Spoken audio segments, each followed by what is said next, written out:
You played with lots and lots of great players. You coached lots and lots of great players. Where would you rank Jordie Barrett? He's pretty solid, wasn't he? All action. He's a big fish, that fella. Is he better? With Jack going off, I was like, oh, who's going to go into the background now that Jack's gone off? Has he exceeded your expectations of what you might have got from him when you signed him? Because we obviously knew he was very good, but personally I didn't appreciate that he was that good.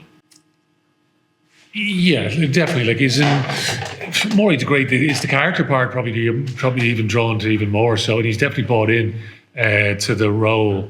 When you're trying to explain it to guys over the phone, and so it's these games at the end of the season, which that's I think what people you're trying to sell that part because Croke Park last week, you've Viva this week.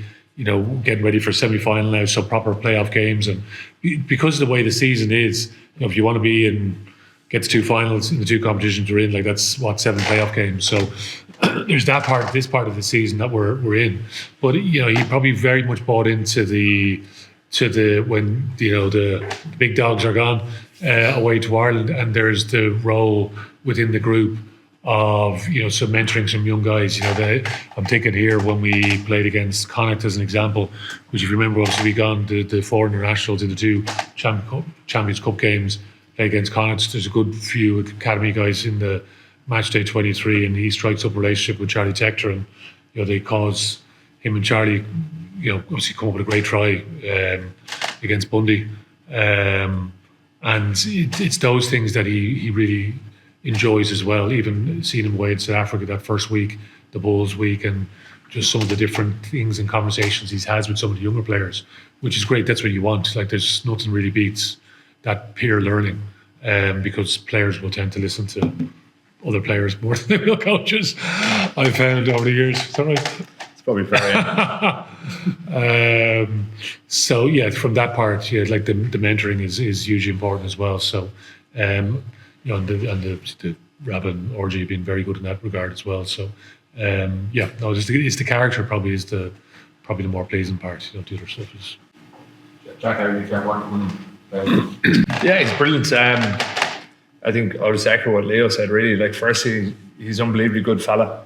I think from the first day he came in, you could see how hungry he was to learn and to kind of get into the mix with the lads straight away. And stuff like I'd played him against a few times, but you come in, you don't really expect him to know who everyone is, but he was so on the ball first day. He knew the majority of the squad, and he's so hungry to learn. You see how diligent he is with his prep, how he trains. He's been fantastic, and I think the lads love having him around. He's really bought in incredibly well, and he's obviously see him today. He's obviously an unbelievable player, and I think the energy that he gives everyone else when he has those big moments, it's such a lift. And whether he's starting or he's coming off the bench, to have someone like that in 23 is just incredible. Can you just talk about those zeros? Like, I can't imagine anyone's ever nailed 2 teams in a row in knockouts of the Champions Cup. Like, are you targeting that, or is it just keep it down as low as possible and you're succeeding pretty well? I don't think it's not something we're actually speaking about, but I think it's just about backing the systems. You look last year, like Jacques comes in and such a change in how we defend. So there's a bit of a upskilling and learning period where we're not nailing it the whole time, but now it feels like it's something that's clicked really well. And obviously we're still having to work on it daily, but the work that he puts in, the analysis that he puts in, you see from Harlequins to Glasgow this week, completely different threats and how they want to play.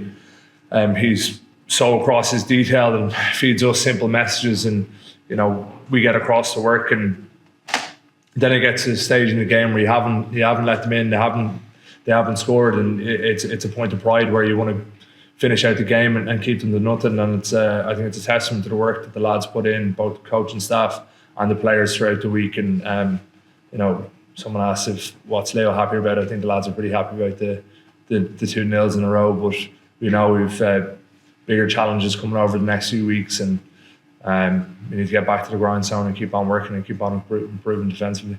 Can you just give, obviously you suffered a lot of heartbreak in this competition, the mindset in that dressing room now as you approach the business end?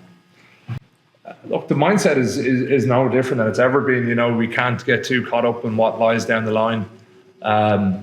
You don't want to trip and fall over the hurdle right in front of your face. So we're exactly the position that we want to be in. We have a semi-final at home in a few weeks, and we have 2 massive games in the URC. So, we won't be talking or thinking about that over the next while until that week, because we know we've got 2 massive challenges. Leo said Ulster have been off, and they'll have time to put plans in place to play against us next week. So, we've gone incredibly well in the URC so far this year. So we want to keep on building on the momentum that the lads brought back from South Africa, especially in that last week into Sharks, now into Ulster next week. So we won't be thinking or worrying about the semi-final till that week. Now it's Ulster at home, and making sure that it's another stepping stone in progression and getting better. If we were talking about school children or SCT or anything like that, I'd be asking did you get a reaction out of Jordie Barrett? He's world class, just absolutely sensational player. I want you to talk about him. Just what would be like the first 20 minutes? He's just like as if he's fantastic. Yeah, Fantastic. And again, having the fresh juice, I think, as well. Again, top end player that's coming in. I think it's important, isn't it? Listen, it's pleasing. Yeah, guys are going well. Competition is good, and everyone just needs to keep driving each other on now, isn't it? There's a lot of potential in the group. So, as I said, for now, it's just to sort of enjoy the weekend and put the feet up for a few days. It's been an intense enough 3 weeks. Which there's a group, as we know, in South Africa, but for the bulk of the group, obviously, that's played in the last couple of games, they did a prep week leading into this as well. So, enjoy the weekend, and as I said, we'll put some plans in place for Ulster next week. So Jack, you're on the pitch for this making choice or disallowed, making a try. Then he does a full-back's job by cutting the guy. I was well off at that stage, but yeah. Kicking the ball. What are you thinking about this? I mean, well done. Yeah, you love to see lads digging deep for each other. If he hadn't done it, it's not like he wouldn't have been called out for it. But you see the work rate, the fitness, the mindset he has, even when he gets that ball after the kick through, doesn't panic.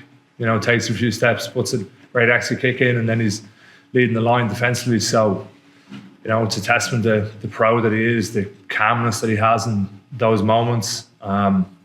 Huge moment for us. I know the lads on the sideline, we're loving it, and someone that feeds the energy of the entire squad. If you're talking about dedication, Gary Ringwell's borrowing your trademark try of carrying as 40 players over the line. That was a decent try. Pretty good. Ringer's tough as all boots, like you see. Trademark that? Maybe a few years ago, one or two. Ringer's going incredibly well. He's obviously a huge defensive leader for us. You see him flying out the back of shapes and whacking lads behind the gain line, and he's equally as good when he has the ball in his hand. So he took his try incredibly well. He's not the biggest man in the world, but he's pounding around pretty strong. So I'm sure he'll be happy with himself with that one.